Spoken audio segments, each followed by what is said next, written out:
Namaskar, Honorable Respectable Ambassadors, Honorable Member of Parliament, Honorable Office Bearer of the Association, Mr. Raju Arora, Founder EVEXPO, Mr. 𝓝𝓮𝓀 Founder EVEXPO, distinguished dignitaries, colleagues from industry, invitees, ladies and gentlemen.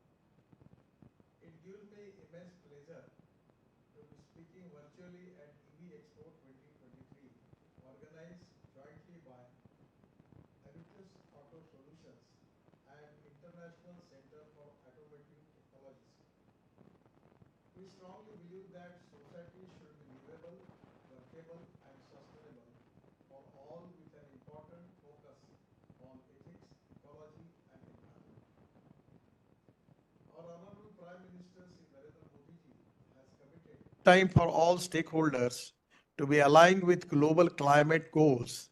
Industries must evolve themselves for the climate revolution. It is a high time for all stakeholders to be aligned with global climate goals. Industries must evolve themselves for the climate revolution. This will ultimately bring transformation changes to the economy and the way we do business.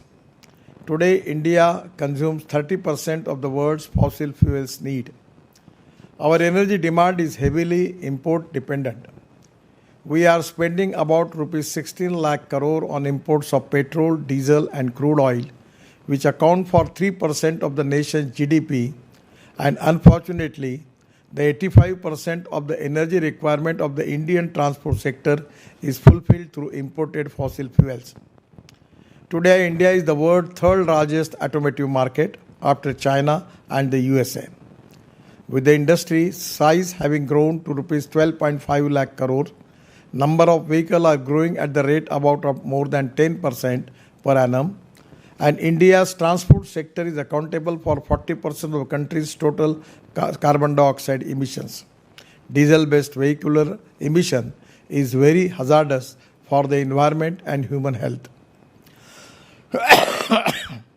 We are working on the mission mode to decarbonize the transport sector, and the government is committed to the adoption of import substitute, cost-effective, pollution-free and indigenous fuels. The low-emission transport, including EVs, will be one of the important milestones helping the country achieve its committed climate goals. Electric vehicles are highly safer, cleaner and eco-friendly mode of transport. Switching from current vehicle to an entirely electric fleet would have the benefit of reducing 1 gigaton of carbon dioxide emissions by 2030. The electric mobility is gaining good momentum in the country, and as per Vahan database, about 34.54 lakh electric vehicles are registered in India. India's EV market is expected to grow to 1 crore annual sale by 2030 and create 5 crore jobs. We do not need any artificial push to the sales of electric vehicles due to the low cost per kilometer that is very important. India has surplus electricity. Our focus is on the generation of clean electricity. We are taking a lot of initiative to making green power and at the same time solar power, primarily using renewable energy sources such as solar, tidal, wind and biomass.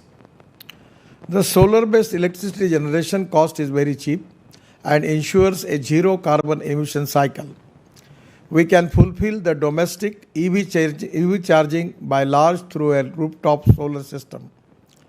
The rooftop solar can solve the twin problem of high electricity cost and low grid reliability, and thereby saving cost and improving their competitiveness.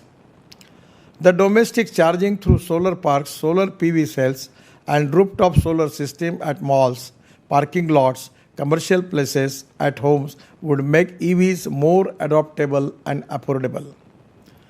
The main focus to make EVs more affordable is the life cycle cost of lithium battery and element per kilowatt per hour. The current pricing of lithium is in the range of $115 per kilowatt per hour. I feel that in due course of time, it will come to $100 per kilowatt per hour, then the cost of the petrol diesel vehicle and electric vehicle will be the same. EV will be as a competitive as petrol and diesel engine vehicles. We can generate more than 80% value of lithium-ion battery in India. Further, I am personally pushing for research on alternative batteries, chemistries such as sodium-ion, zinc-ion, aluminum-ion batteries, which would further reduce the cost of EVs in India. The Indian Oil has developed an aluminum air technology and there is no need to recharge the battery via electricity. This technology gives a driving range of 450 km. The central and state governments are promoting and supporting the EV ecosystem in the country through favorable policies, incentives, subsidies, and tax exemptions, loan facilities on both supply and demand sides. All the regulations for manufacturing of electric vehicles are also in place. The government is supporting domestic manufacturing and encouraging localization of all EV parts through production link incentive PLI schemes. Government has also reduced custom duty on lithium-ion batteries from 21% to 13%, which would further make EV cheaper. EVs are a much simpler device from manufacturing point of view, and which is why traditional auto manufacturers are going to have tough competition from startups and new entrants in the field. It is very encouraging for me to interact with so many young stars from different startups who are manufacturing different EV products such as e-bikes, e-carts, and for deliveries. And there is a huge domestic production and demand for small battery operated electric vehicle and electric bikes, electric auto rickshaw, electric rickshaw, e-carts, e-bicycle in the market. India has the potential to become an exporter of these variants of EVs. Numbers of manufacturers of electric bicycle is growing at rapid rate as it is gaining popularity and have a huge demand among all age groups. The e-commerce business deliveries, taxis, smart card and goods vehicles, forest vehicles are shifting to electric vehicle modes. Many of multinational electric car makers are now available in India.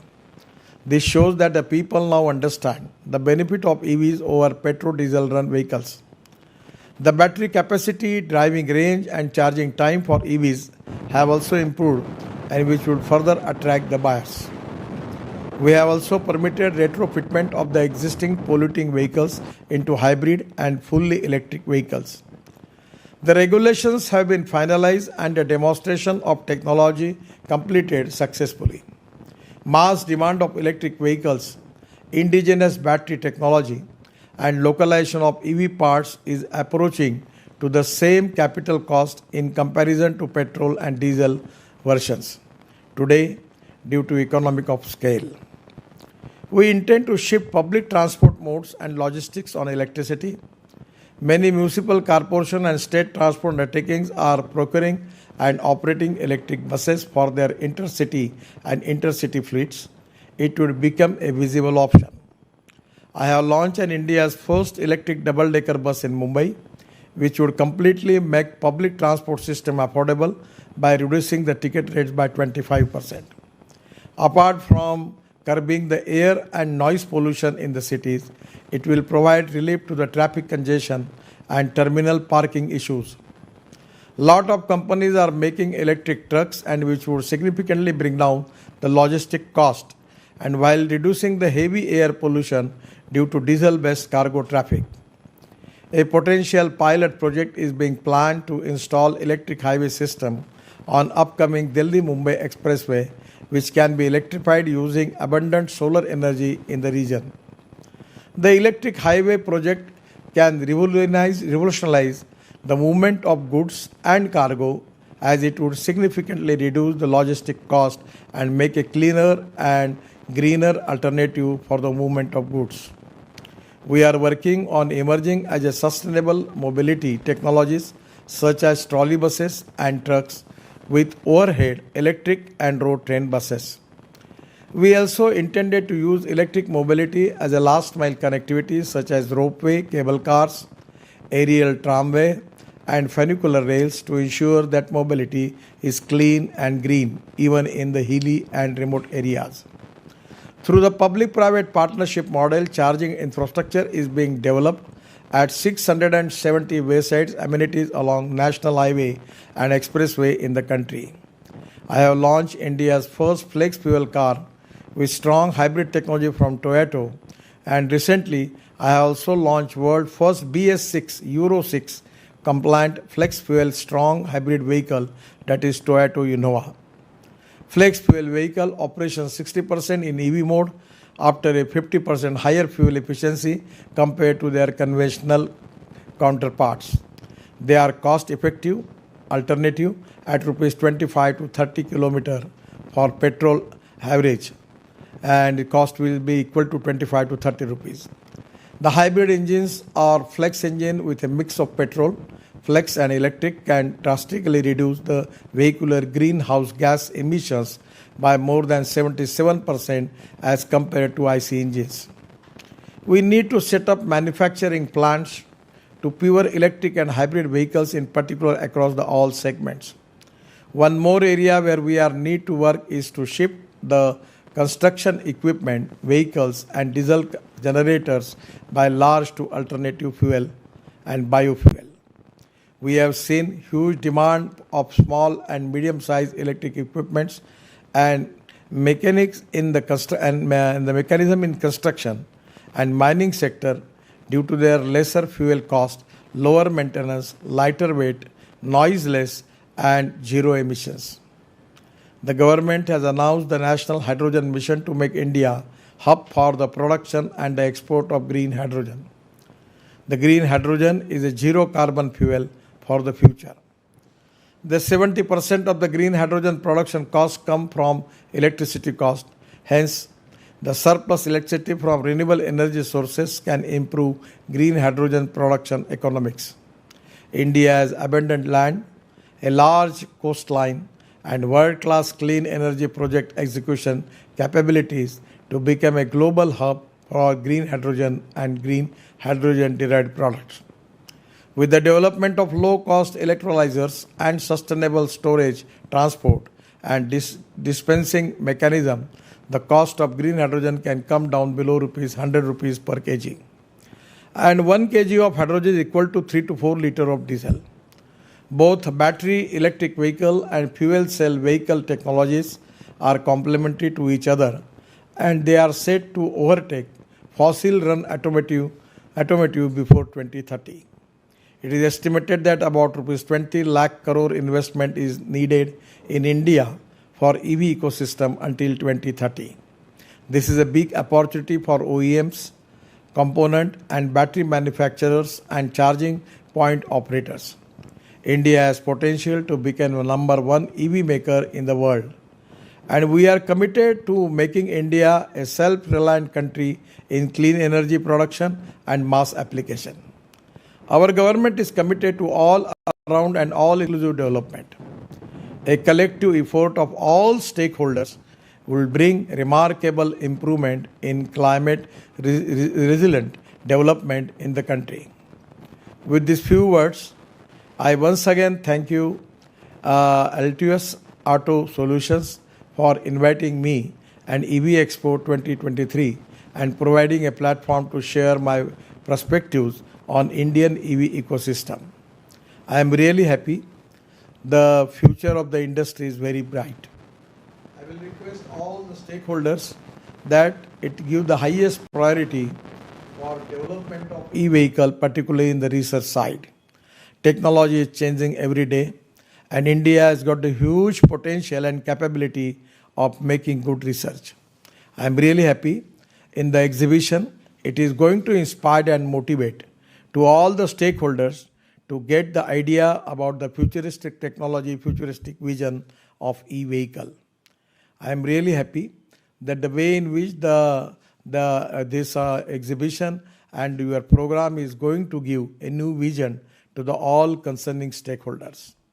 I will also request you, we are also working on mass rapid transport system on electricity, and where there is also a huge potential.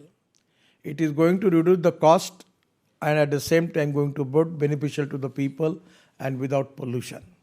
So with the EV manufacturing, if you can think about the cable car, ropeway, funicular railway, sky bus, even national highway, we can offer you as giving the median of the national highway for making this e-transport, public transport on the highway, and it can be really a great comfort to the people of this country that there will be no pollution and the ticket rate will be the less. I am really happy that your new initiative, new innovation, new research is going to transform the new India, where we want to make Indian economy of $5 trillion, which is the dream of our Prime Minister, Mr. Modi ji, to make India super economic power. And our target is to make Indian economy within 5 years the third largest economy in the world. And e-vehicle is very, very important. I wish you all safe, happy and prosperous life ahead, giving my all best wishes to all stakeholders of the industry. And I will request you, the huge market potential is there, and 100% the export potential is there, and that is the reason that the future of this industry is very bright. I am giving my all best wishes to all of you. Thank you very much. Namaskar. Each and every word was really special and precious for all of us. Thank you so much for your precious time. It is really an honor for each one of us for getting your presence. Thank you so very much. बहुत बहुत धन्यवाद. और इसी के साथ आप सबको बताना चाहेंगे